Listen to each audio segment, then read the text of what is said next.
Well, it's that sunshine and sunburn time of the year when outdoor activities and vacations have many of us spending a good bit of time in the sun. Joining us today with an important message for parents about the dangers of too much sun is Dr. Ann Duarte, Director of Dermatology at the Miami Children's Hospital and founder of the Children's Skin Center. Thank you so much for joining us, Doctor, from Miami, Florida. And, you know, we get sunshine up here in Charleston just as much as you guys do. But I tell you what are some of the dangers of children and parents getting sunburn? Well, some of the dangers are skin cancer later on in life. So it's extremely important to start early with good sun protective behaviors. And that's why I partnered with Coopertone again this year to bring to the forefront the Making the Sunscreen Great program, which you can visit at coopertone.com and get all the information. But it's extremely important to protect ourselves from the sun because of skin cancer, and there's over 3 million skin cancers diagnosed annually in the United States. And that means that about every 1 in every 5 Americans is going to have a form of skin cancer at some point in their lifetime. And unfortunately, every hour 1 American dies of melanoma. So it's extremely important to start early because these ultraviolet rays accumulate in your skin, resulting in skin cancer later on in life. And that's so important for our viewers and listeners to know, is that these sun rays can accumulate over a period of time. And, you know, our parents, us being parents, we need to lead an example. So how can sunburn savvy or sun savvy role models for our children can we be as parents?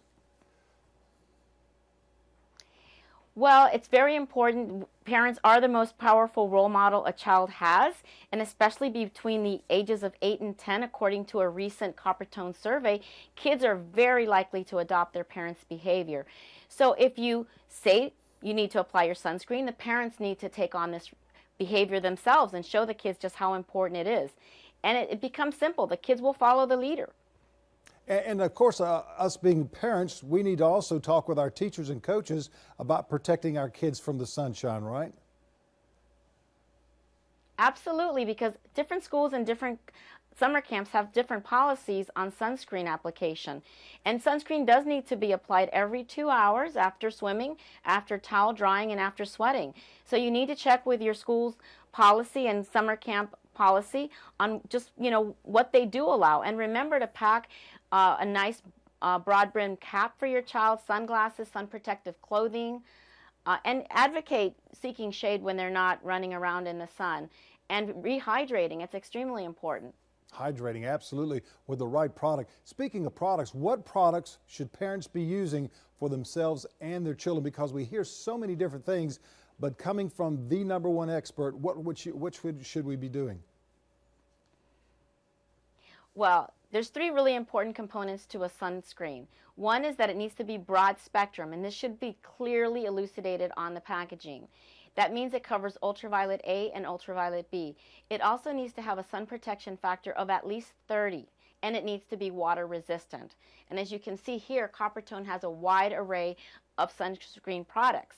So you can go to the pharmacy, the drugstore, and see what your kids like, see what feels good on the skin. There's lotions, sprays, creams, all sorts of different formulations. And I can see that one just to your right there, the big pink bottle. That's the one I use all the time, at least a 30, sometimes a 50. Thank you so much for joining us from Miami, Florida today. And I'm sure the folks can go on coopertone.com and get more information about this.